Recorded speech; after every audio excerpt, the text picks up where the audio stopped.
Hello, everyone. Welcome back. This is a discussion of this chapter called Popcorn and Movies for All: 4 Reasons Films Work in Developmental Writing Class by Selena Fennell. So I thought this was an interesting chapter. Lots of issues that are raised here that would be good for us to consider, especially in terms of a lot of connections here, I think, to the Rancière and Jacques piece as well.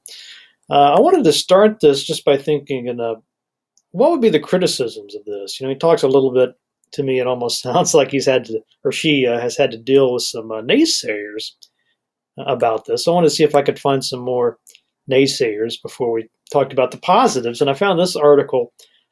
This is part of USA Today piece. This is I think a student at University of Central Florida. And she's, you can see the article there on the left. This is, what's her name? Carolyn Glenn. And so she says movies in class are a waste of students' time. And if you read her little piece there, let's see, where does she talk about it? Most college students don't have much time to spare, let alone gas to spare. So driving to campus and inevitably hunting for that elusive parking space just to get to class and find out you'll be spending the next 2 hours watching a movie seems like a slap in the face and the wallet. I'll be honest, if I walk into a class and find out it's movie night, I walk right out because in that infamous words of Sweet Brown, ain't nobody got time for that. So many of us have a movie activity or two. I know it's pretty common, a pretty popular activity, but for many reasons. One of the reasons it's not mentioned in this chapter, probably for a good reason, is that it's kind of an easy day for the teacher often enough as well, right? If you have I like to show movies, for example, the day before a big break, like if it's a Thursday class or Friday class and spring break is on Monday. A lot of people might not show up anyway, as you kind of want to have a little treat for them. And, let's be honest, it's a little treat for you sometimes, especially if we're not following the procedure that this author, I think, is very wise to point out. But I haven't really considered this view from Glenn here. I mean, I guess you could see, when I was a student in college, I, of course, had plenty of professors that would show films. And I always thought about it as a good thing. It wouldn't have occurred to me to see this as a waste of my money and time. I mean, what would I prefer, a lecture instead? So anyway, just before we even get into this article, you could probably sort of get the gist of where Glenn is coming from here. I just want to get your opinion on this idea, right? I mean, are movies the best way for students to be spending their class time? I don't even think about the article. Just kind of what's your gut tell you? Okay, so we want to move in then to why this author, Fennell, thinks that this view was wrong. This is on page 137. So she gives 4 reasons for it. She says, 1, showing a film in class is a good motivator. And that seems to be why I sort of like to watch films in class when I was a student and also to show them. A lot of these films, they're well produced. Of course, they're designed to interest you in what's going on. There's audio, visual, special effects, all this sort of stuff going on to keep you engaged. I find it seems like a lot of, maybe not English majors, I guess this is sort of the crux of this, right? Because we like to read, but for people that don't like reading, they probably like to watch films. That's, it's a way, if you gave students a choice between, say, reading the Great Gatsby novel or watching the Great Gatsby film, I bet most of them would probably go with that film, except maybe for the English majors. So, it is a way to kind of motivate them. 2, this is a more interesting notion, I thought. Challenges preconceived notions about what a college education truly does for an individual. Challenges preconceived notions about what a college education... I'm trying to wrap my head around this. Preconceived notions. I don't really know what to make of this at this point. I know she talks later on about how the students have a lot of negative emotions surrounding education, especially writing if they haven't done well in other English classes. I might, sort of what I try to do in my pop culture classes is talk about how A lot of if you watch a show like The Walking Dead, for example, just don't really think about it as anything other than just pure entertainment. You might be missing out a little bit, right? So maybe part of being a good critical thinker is not just using those skills when you're reading a novel or a work of literature, right? But the idea, I think, is to use those critical thinking skills and when you watch a film or in any kind of aspect of your life. So anyway, I'm still thinking about number 2. So let's see. Number 3 promotes critical and creative thinking that transfers directly to the learning outcomes of the course. I think she does a good job doing that, number 3, with her activities, so we'll save that for a second. And 4 enhances student self-awareness. I think I would tie that back into what I was saying for number 2, right? But I think she would also want to add there that part of this self-awareness is knowing that the student actually has knowledge. Going back to Rancière and Jacques, the student might become more aware that there's not all these different kinds of, it's not like the teacher's a different kind of intelligence than the student has, right? They're both equal. They're both equal in terms of intelligence. So maybe watching films might help with that. I just think of the time commitment. Something else that's not really mentioned here in this article, but might go back to this Glenn piece here, is just thinking about how busy students are. All the having 2 or 3 jobs, trying to find time to read a novel is very challenging. Whereas even really busy people can usually find a couple hours to watch a film. So in a way, I guess that's a way to kind of level the playing field a little bit, make it easier for students to participate in a class discussion, say, because they've all watched the film. Let's see, known, unknown, pairing technique. So this is some good educational, I guess, a theory here, right? We talked about this before in some of these other readings, right? So making new, unfamiliar concepts appear familiar because of how they are delivered. And she gives example of alliteration in Annabelle Lee with an Eminem verse. I hope it was not one of the more provocative verses. But I think we all do things like this, and it makes a lot of sense. So, again, though, I sort of had the same problem here that I had with that film noir piece and some of these other, or like the Project Runway piece. I mean, or the one about the sports show.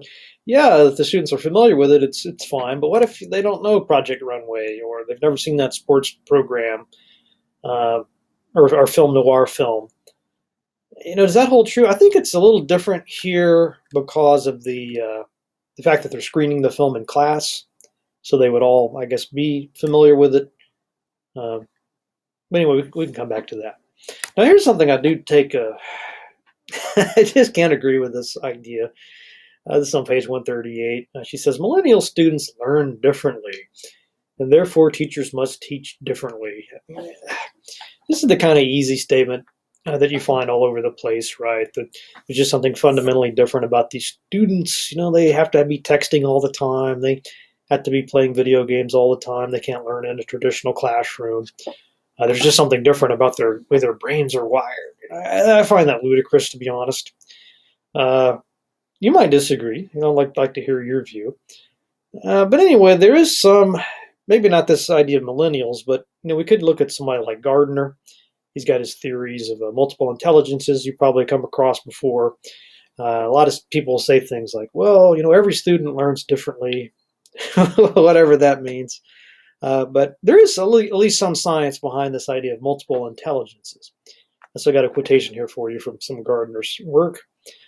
So we are all able to know the world through language, logical mathematical analysis, spatial representation, musical thinking, the use of the body to solve problems or to make things, an understanding of other individuals, and an understanding of ourselves. Where individuals differ is in the strength of these intelligences. So kind of like Rancière and Jacques, they would, we talked about how they would reject this idea of an IQ, this number, and people have different IQs, IQ quotients or intelligence quotients, right? And if you got the low number, you're just screwed.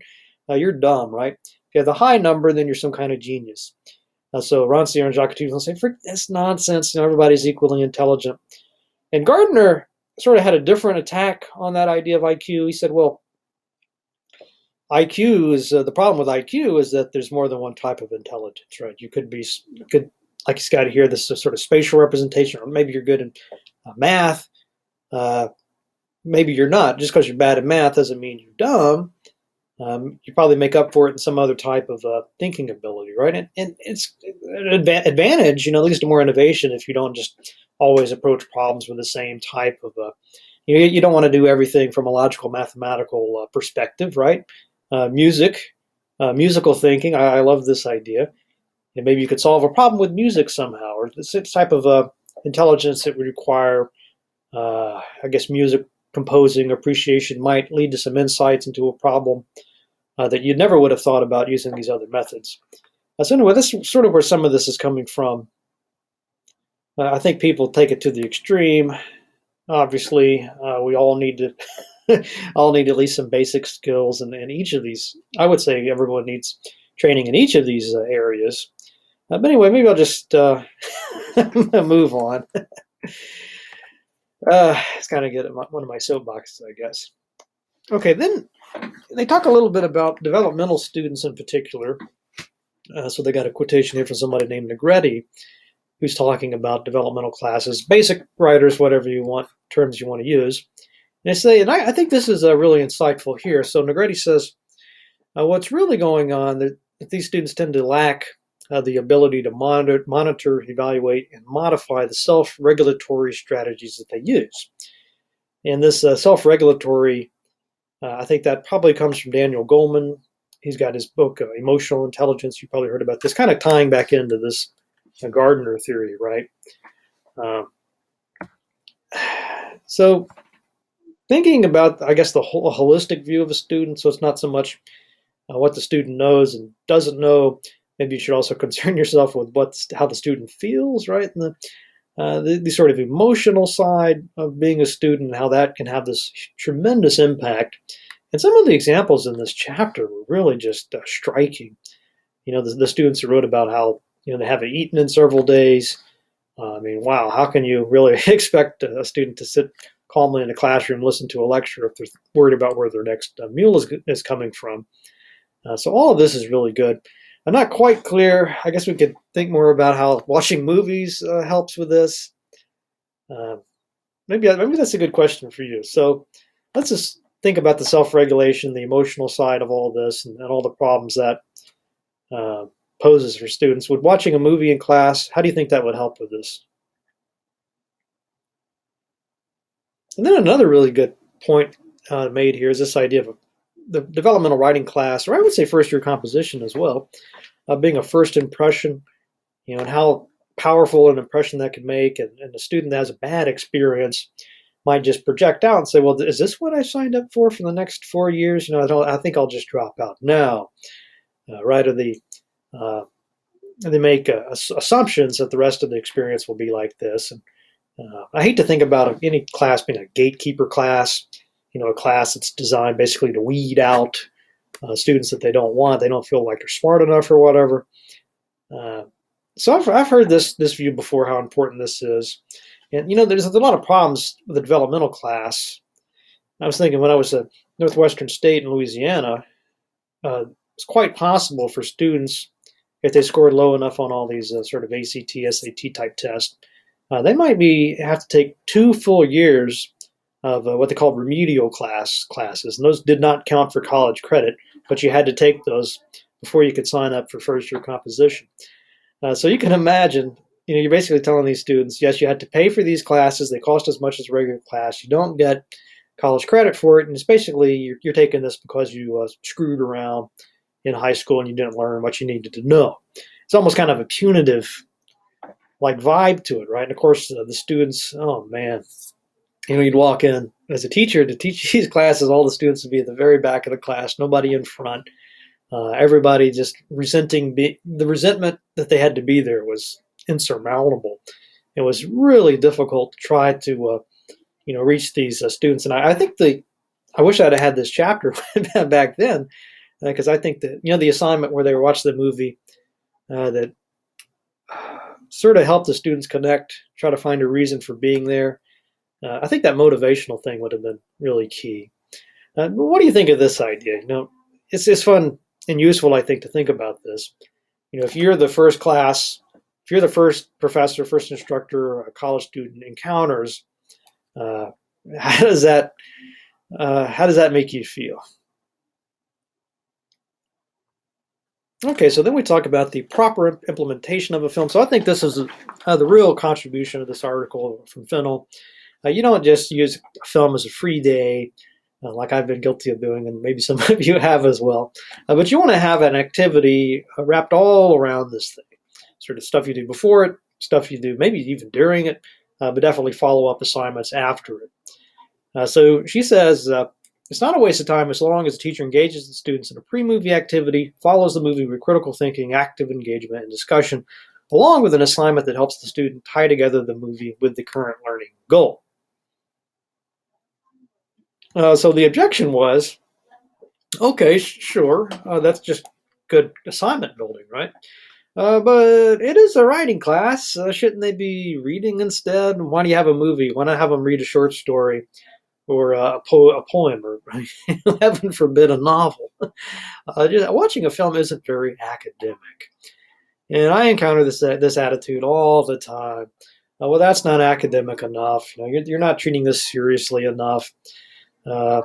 Entertainment is a dirty, there at the bottom, entertainment is not a dirty word in the classroom. I think a lot of teachers do think it is a dirty word in the classroom, right? This is not entertainment. We're here for serious purposes. So I don't like this view either.